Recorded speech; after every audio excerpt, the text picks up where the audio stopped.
Halo brother, selamat datang di channel ini dan berjumpa lagi dengan Mimin.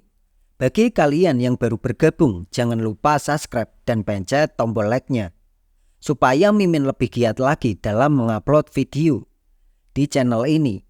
Oke, langsung saja kita lanjutkan cerita yang kemarin. Langsung masuk ke ceritanya.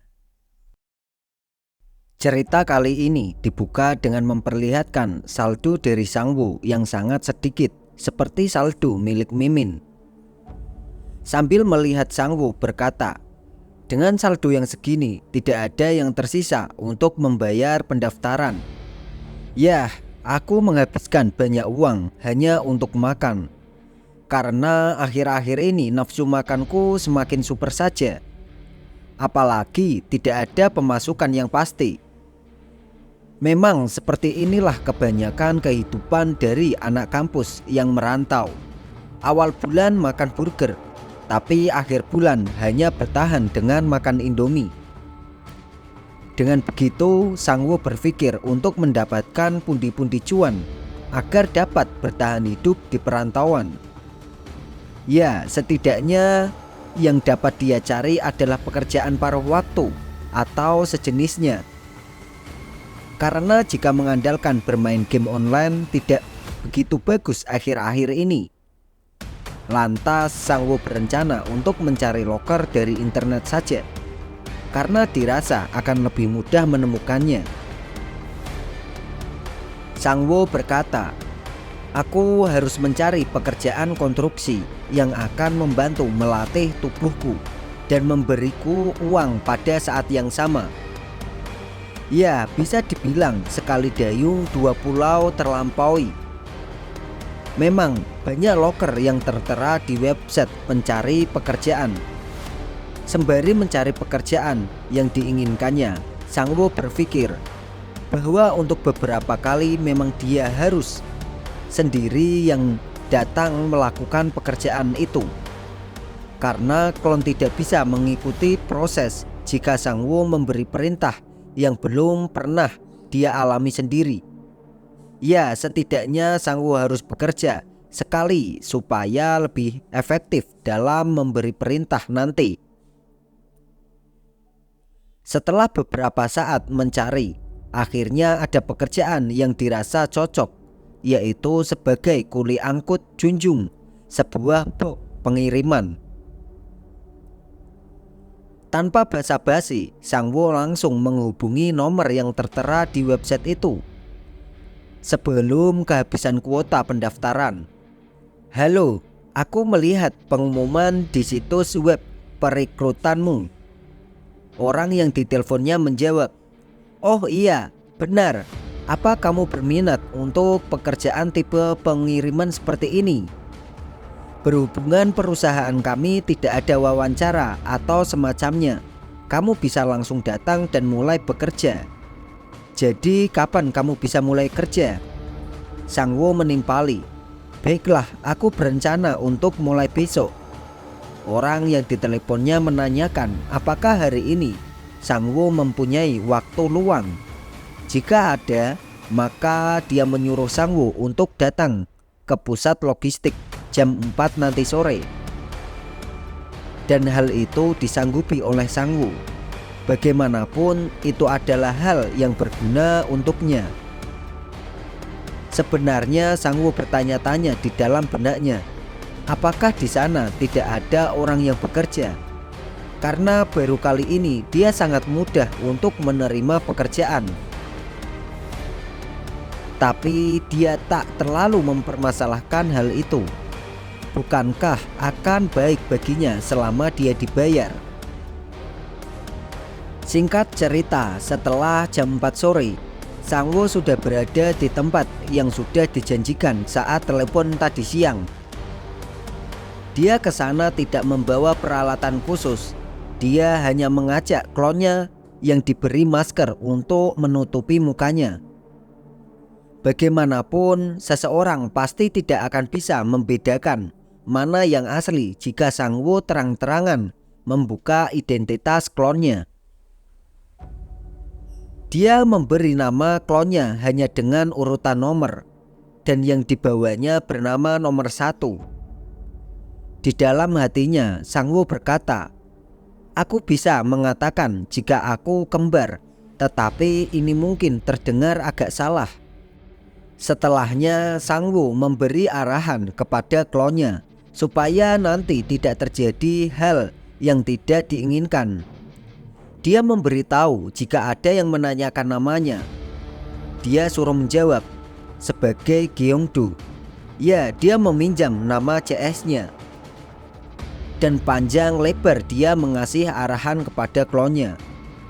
Karena ini baru pertama kali bagi Sangwoo datang ke tempat ini, dia merasa sangat bingung karena belum hafal dengan wilayah di sini. Bagaimanapun bangunannya lebih besar dari yang diharapkan. Dia hanya mengikuti jalan utama, berharap menemukan seseorang yang dapat memandunya. Benar saja, setelah beberapa saat berjalan, tiba-tiba ada seseorang yang menyapanya. "Bukankah kamu Sangwoo? Apa yang kamu lakukan di sini?" ujar seseorang paruh baya yang menghampirinya. "Wah, Tuan Deokjil," saut Sangwoo yang terkejut mengetahui seseorang yang dia kenal berada di tempat ini juga. "Wah, pada awalnya aku tidak mengenalimu. Kamu terlihat agak kurusan sekarang. Apakah kamu menjalankan program diet belakangan ini?" ujar Tuan Deokjil. "Hehe, terima kasih pujiannya Tuan. Aku datang ke sini dengan temanku untuk melakukan pekerjaan paruh waktu yang aku dapat dari web," ujar Sangwoo sambil menyalaminya. Lalu Tuan Deokjil memandu Sangwoo untuk pergi ke salah satu gedung di depan sana terlebih dahulu. Nanti akan menemukan kantor yang dia cari. Dengan arahan yang diberikan itu, Sangwoo merasa sangat terbantu sekali karena tak bingung lagi harus pergi menyusuri tempat yang terlalu luas ini. Setelahnya Paman Deokjil berpamitan karena ada pekerjaan yang harus dia lakukan. Dia berujar jika ada waktu pasti dia akan menghampirinya lagi.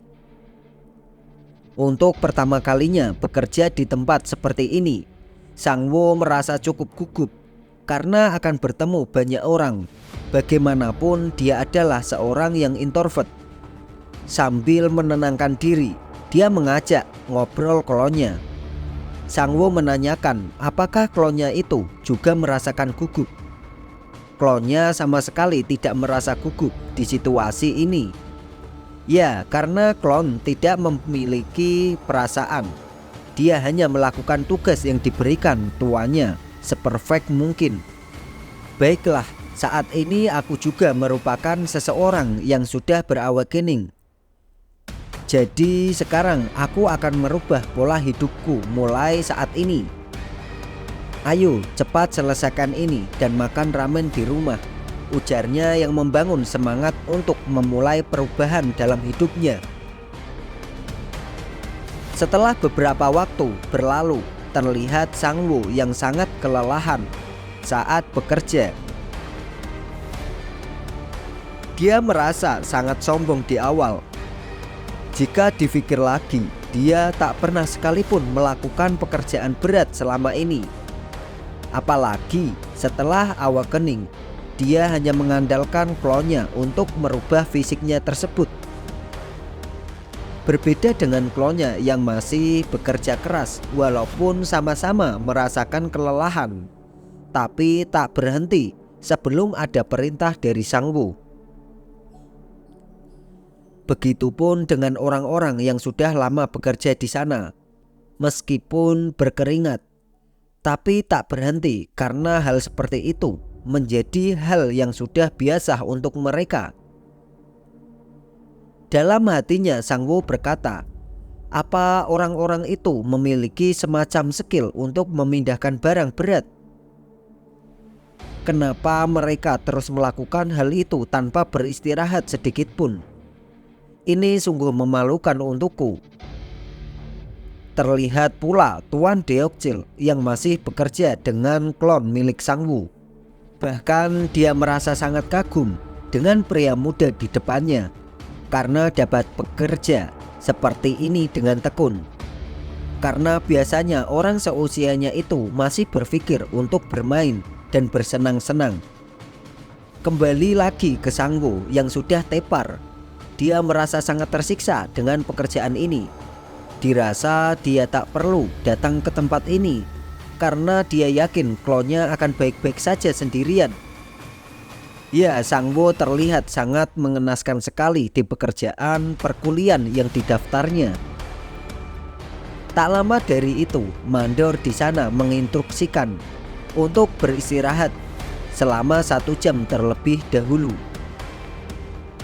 Lalu di sudut bangunan terlihat Sang Wu yang sudah tak tahan lagi dengan pekerjaan ini. Dia merasa bahwa nyawanya ingin lepas karena tak disangka pekerjaannya sangat berat jika harus melakukan tiap hari. Di situ pula ada seseorang yang menawarinya sebuah minuman untuk melepaskan rasa dahaganya karena sudah bekerja cukup keras. Ternyata orang yang memberinya minuman adalah Tuan Deokjil. Kamu harus minum sesuatu saat kamu berkeringat. Aku juga punya makanan, jadi makanlah, tak perlu sungkan padaku, ujar Tuan Deokjil yang mendekati Sang Wu. Sang Wu pun berterima kasih atas kebaikan yang Tuan Deokjil berikan. Untuk mencairkan suasana, Tuan Deokjil mulai membuka obrolan. Serius, pemuda ini bekerja sangat keras tanpa bicara apapun. Siapa namamu? Yang mana pertanyaan itu ditujukan pada klon Sang Wu. Dengan menjawab secukupnya, dia mengatakan bahwa namanya Gyeongdu. Bagaimanapun Tuan Deokjil sangat kagum padanya, serta memuji bahwa namanya juga terlihat sangat jantan untuk pria muda di depannya. Omong-omong, apa kamu baik-baik saja, Sang Wu? Sepertinya ini adalah pertama kalinya kamu melakukan pekerjaan berat sejenis ini. Bagaimanapun tadi Tuan Deokjil melihat Sang Wu yang tepar saat bekerja. Sang Wu menimpali. Hahaha, iya Tuan, ini terasa cukup melelahkan untukku. Meski begitu, Tuan Deokjil mencoba memberi semangat kepada mereka. Tapi tetap saja, kalian berdua punya nyali. Kebanyakan dari mereka yang sudah melamar pekerjaan di sini akan melarikan diri ketika sudah waktunya. Di dalam hatinya, Sang Wu sempat merasa kesal dengan keputusan ini. Jika bukan karena saldo di banknya sangat tipis, bahkan dia juga pasti akan kabur.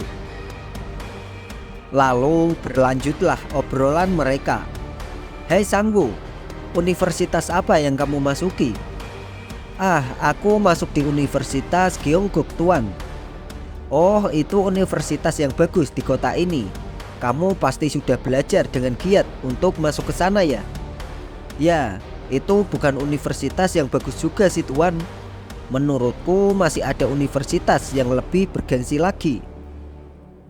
Jangan merendah seperti itu. Aku tidak mengharapkan hal lain jika putriku bisa masuk ke universitas itu juga. Jangan terlalu khawatir Tuan. Aku juga tidak terlalu pandai belajar meskipun sudah masuk ke dalam Universitas Gyeongguk, ujar Sang Wu yang mencoba menghibur Tuan Deokjil. Kamu bisa masuk ke sana meskipun kamu tidak baik. Bagaimana bisa? Maukah kamu memberitahu caranya supaya putriku juga bisa masuk ke sana? Begini Tuan, aku baru saja mendapatkan beberapa lisensi dan masuk dengan penerimaan khusus. Ya, bisa dibilang melobi orang dalam begitu. Wah, begitu ya? Tiket masuk khusus. Ya, apa itu mungkin? Ujar Tuan Deokjil yang berharap bisa mendapatkannya juga. Di sela-sela obrolan mereka, si cloning hanya terdiam saja tanpa sepatah kata apapun. Dia hanya memperhatikan mereka berdua sambil meminum minumannya yang diberi Tuan Deokcil dengan cara yang sedikit aneh. Setelah beberapa saat berpikir, terlintas sesuatu di benaknya. Tuan Deokcil lalu mengutarakan kepada Sangwoo. Tuan Deokcil berkata, "Apakah kamu ingin melakukan pekerjaan paruh waktu yang lainnya?" "Apa? Pekerjaan paruh waktu yang lainnya? Seperti apa?" balas Sangwoo yang sedikit terkejut dengan tawaran itu. Tuan Deokcil melanjutkan tawarannya. "Daripada kamu melelahkan diri sendiri di tempat ini, kalau kamu tidak keberatan, tolong bimbing putriku untuk belajar."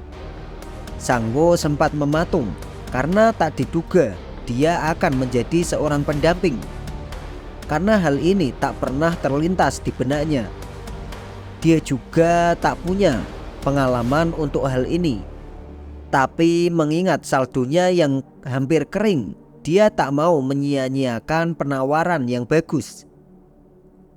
Ini namanya the power of kepepet. Apapun akan dilakukan demi menghasilkan pundi-pundi cuan. Untuk memperjelas tawaran itu, Sangwoo berkata, "Apakah aku harus mengajar semua mata pelajaran atau hanya fokus beberapa mata pelajaran saja?" Tuan Deokcil menimpali, "Lebih tepatnya sih semua pelajaran. Memang agak memalukan mengatakan tentang putriku kepadamu, tapi dia sangat buruk dalam hal belajar." "Baiklah Tuan, biar ku coba nanti. Lalu untuk upahnya berapa kira-kira nanti?"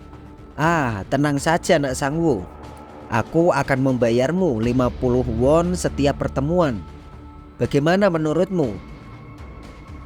Nanti masing-masing pertemuan berdurasi 2 jam dan diadakan 1-2 kali seminggu. Sangwoo berkata di dalam hatinya, jika 50 won untuk setiap 2 jam pertemuan, ini bukan level yang buruk jika memikirkan waktu yang dihabiskan. Lagian itu tidak menguras tenagaku seperti sekarang ini. Setelah cukup menimbang penawaran dari Tuan Deokcil, Sangwoo menyepakati tawaran itu. Tuan Deokcil pun akan mendiskusikan masalah ini dulu dengan putrinya setelah pulang kerja, dan akan menghubungi jika sudah ada jawaban yang pasti. Ya, dia berharap putrinya akan mau dengan niat baik ayahnya. Sambil meregangkan badannya, Sangwoo juga akan menyiapkan dirinya untuk jadi seorang pembimbing. Meskipun baru pertama kali, dia akan berusaha sebisa mungkin karena ini merupakan tawaran yang bagus. Setelah memikirkan semua itu, tiba-tiba notif kenaikan stat muncul. Ya, kerja kerasnya hari ini cukup membuahkan hasil, meskipun harus naik 0,001% dari stat miliknya. Meski begitu, rasa puas di dalam hatinya terbayarkan. Bukan hanya mendapatkan pekerjaan, namun stat miliknya juga dapat berkembang. Tak lama dari itu, Kang Mandor menginstruksikan bahwa pekerjaan akan dimulai sebentar lagi karena barang yang dibutuhkan belum mencapai targetnya. Mendengar itu, Sangwoo sempat kehilangan semangatnya karena harus bersiap-siap untuk tepar lagi. Dia berkata, aku harus makan dulu sebelum aku memulai kerja keras ini lagi." Namun siapa sangka plastik tempat makanan yang dia bawa sudah tidak ada isinya. Ya, semua itu ulah dari klon miliknya yang langsung melahap semua bekal yang diberikan Tuan Deokcil kepada mereka. Tanpa babi bu, si klon ini untuk menyantap semua makanan, hingga membuat Sangwoo merasa cukup kesal karena ulahnya. "Kau klon sialan, kenapa harus memakan semua jajanan ini tanpa meminta izin kepadaku terlebih dahulu?" Dan part kali ini berakhir. Oke, sampai jumpa di video yang akan datang.